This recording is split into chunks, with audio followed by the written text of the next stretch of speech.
Welcome back to the Old Sun Sports Podcast. It is your host, Old Sun. We have a very special guest on today's show. He is the head coach of the Division I FCS Southern Utah Thunderbirds. His name is, he was also at Frostburg State. He actually just got reinducted into the Hall of Fame at Frostburg State, so we're going to ask him about that too. His name is DeLane Fitzgerald. Welcome to the show, Coach Fitzgerald. How you doing? Thank you for having me. I'm doing well. Awesome. So tell us, start first question I'll ask. Tell me your football story, your background, how you got into the game, and how your journey's led you to where you are now. Okay, big sports family in Nelson County, Virginia, and everybody in the family was into sports and baseball, football, basketball. A lot of that going on. I had a grandfather played in the Dodgers farm system. So growing up, we were always involved in some type of sport, no matter what the season was. As I got older, football became my favorite. All right, cool. So where did you go to? Where did you spend? I know the answer, but for the guests, where did you spend your time at college, and what position did you play, and so forth?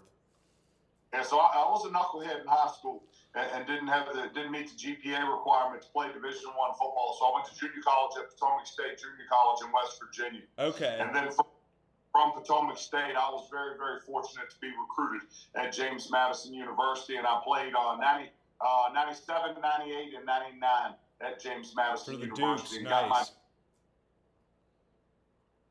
Nice, I said, good stuff. So then you got right into coaching right away, correct? I did.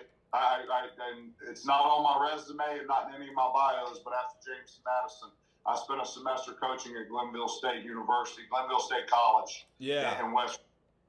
And then from there, I coached at a school in Maine. You're making me think. I went Maine. I went back to James Madison for a season as a defensive line coach, spent 3 years coaching in Tennessee, and then was fortunate enough to get hired as a coordinator at Southern Virginia University, which became a head coaching job there. Got my first head coaching job there in 2009. Was there from 2009 to 13. And then in 2014 became the head coach at Frostburg State University. Cool. So you coached at Frostburg for, I believe, 8 seasons, winningest coach in Frostburg history. Then you took the job at Southern Utah. So first I'll ask you a little bit about your time at Frostburg. Since you're going into the Hall of Fame there, do you have any favorite memories there? All of my favorite memories are from Frostburg. I've said this before, so it's not the first time. I played my college football and got my degree at James Madison, but Frostburg State University is my school. It'll always be my school. Yeah, it totally is, yeah. Just a great 8 years there, and the people that were in our lives while we were there, and the people that helped us change that culture and that football program there, really, really special to me.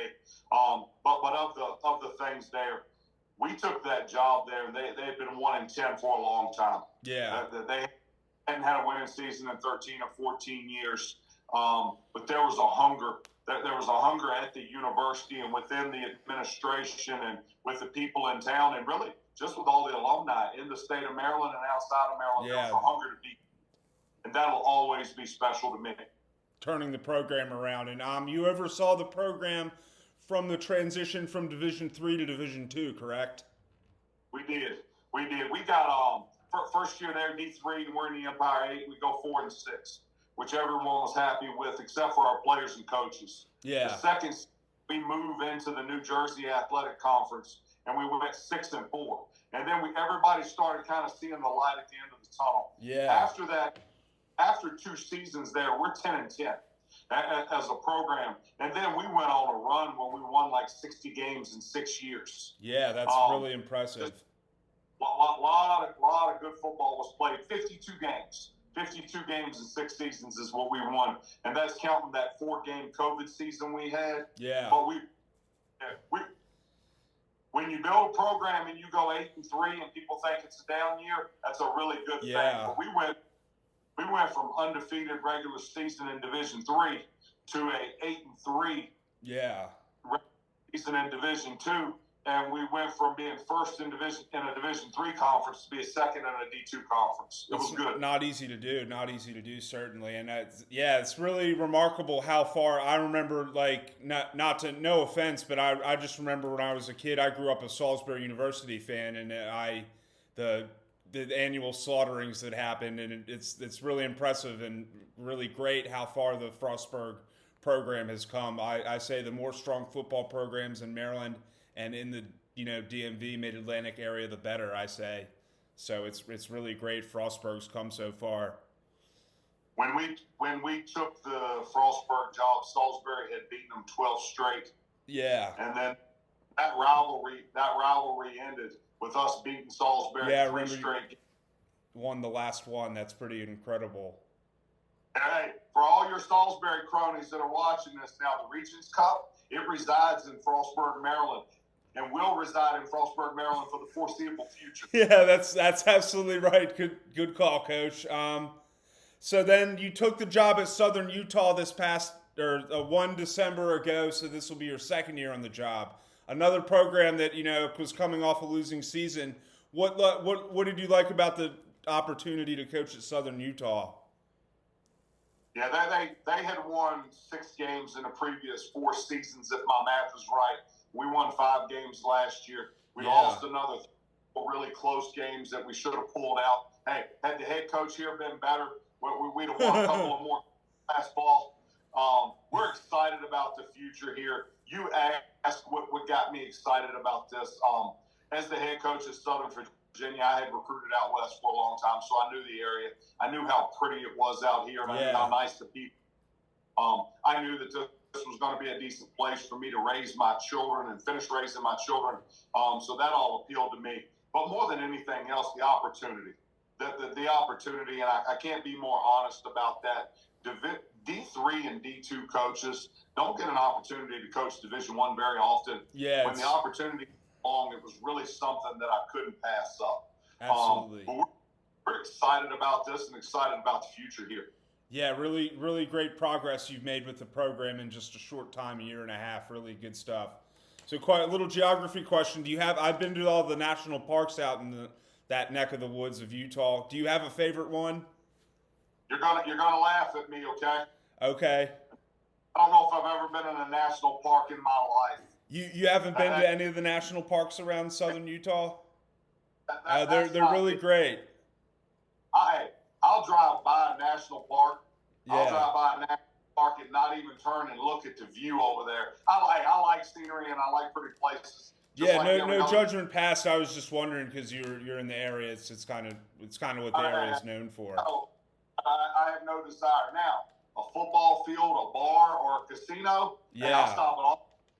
Do you have a favorite casino out west? I got it all down. Okay, cool. So great. Next question.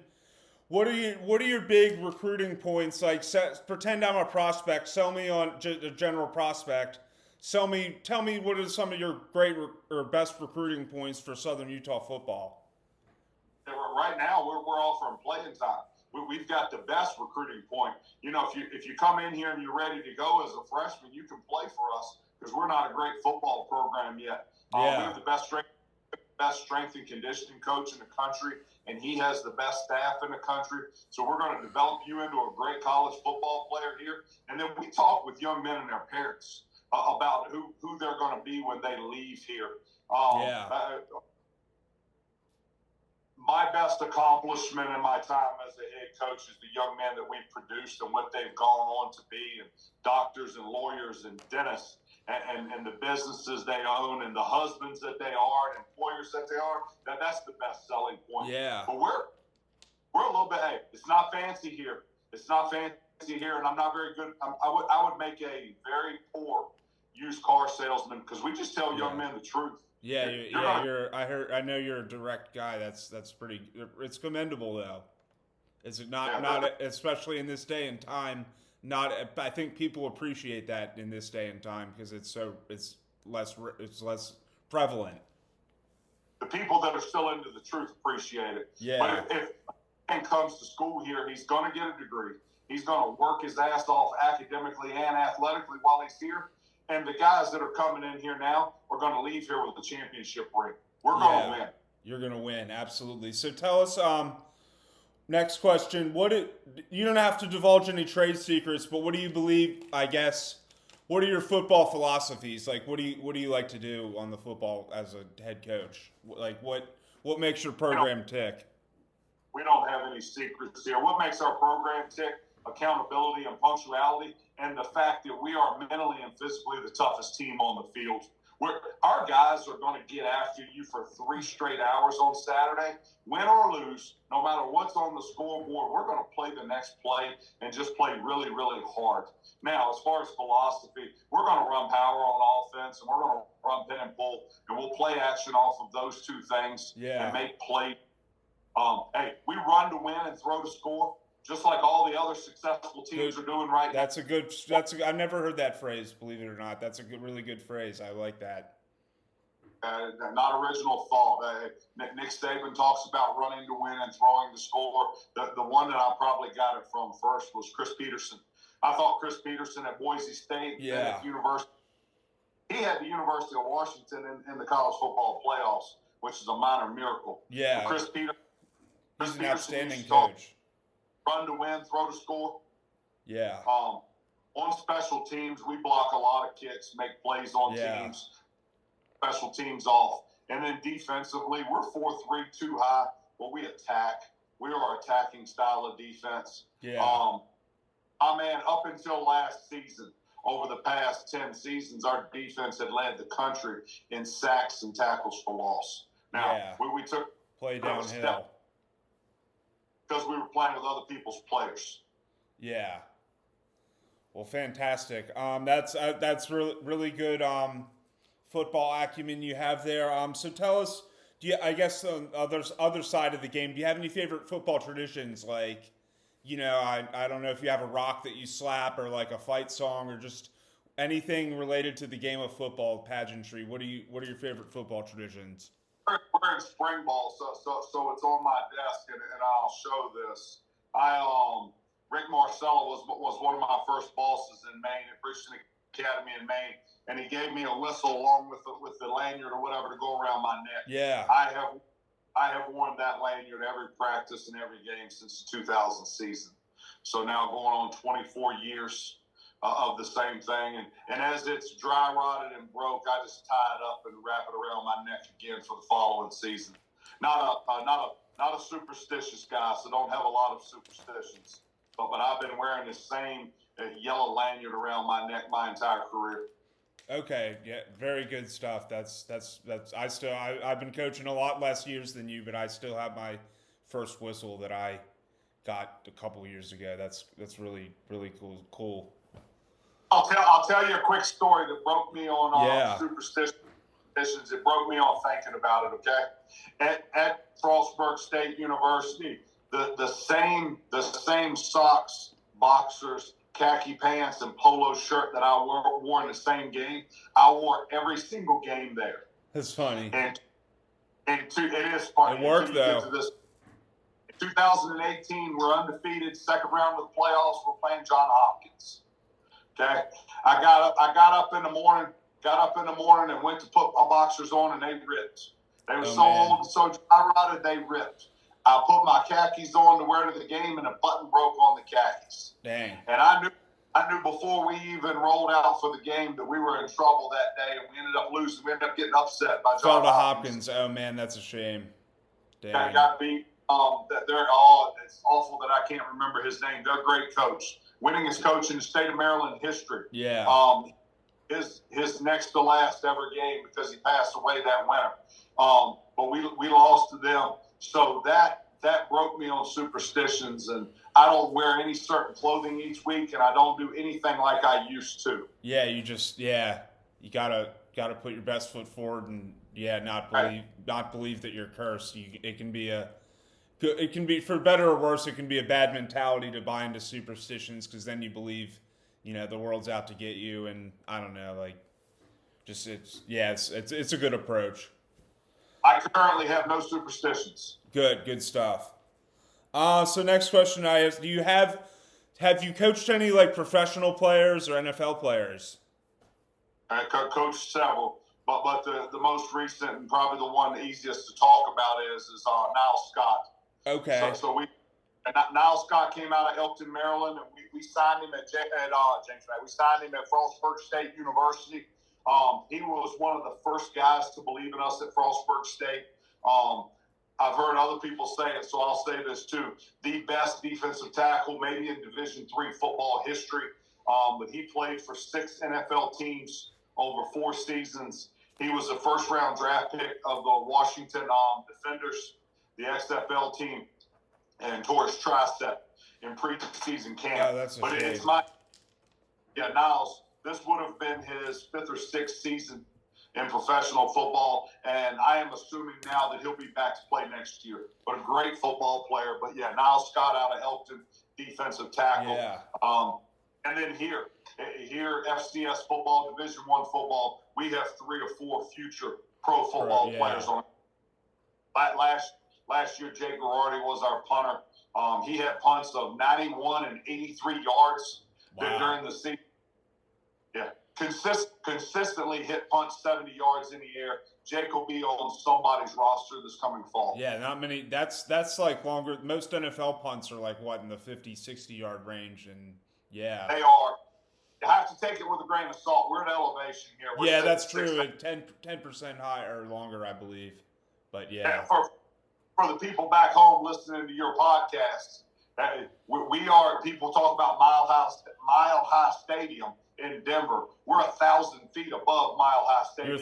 I was going to ask, what's the elevation there? It's 1,000 feet above mile high, right? Yeah, we're 1,000 feet above. Our stadium's at 6,000 feet. So if you get it up in the air, it'll go a ways. Does that Sorry, go on. You're right. I kind of wish as a kid I'd have played baseball here, or I'd have gotten to play slow pitch softball here as an adult. Yeah, that's pretty good. Yeah, I know the Rockies players. I know, like, whenever they have the Hall of Fame debate every year, they always say with Rockies players, they're like, well, he played at Coors Field. He shouldn't be, you should discount his numbers a bit. And it's really interesting. Does it affect your strategy, I guess, in any other way? Like, throws go farther too? Everything's a little further here. But the kickoff return, your coach and Darius Smith here is a Frostburg grad, captain there.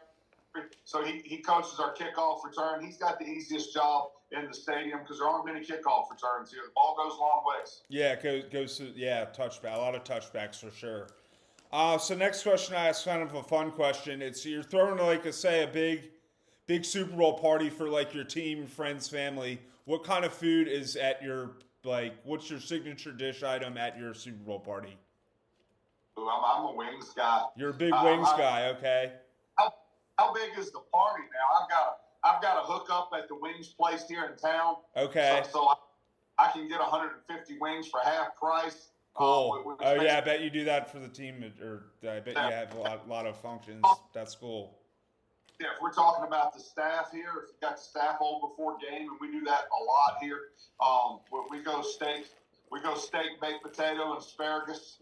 Nice. Good plate there. And do you have a favorite? Do you have a favorite wing type or flavor?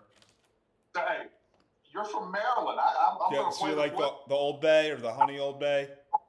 Everything. Old Bay on everything. All right, I love to. That'll get a ringing endorsement from me. Hey, us Maryland and Maryland area guys, we put Old Bay on top of our Old Bay. Yeah. Do you do you have to bring your own Old Bay from when you come back to Maryland, or have you ever seen it in a grocery store in Utah? No grocery store in Utah, and so we have to bring. When we go home, we have to bring 5 or 6 things. Okay, yeah, I was wondering about that.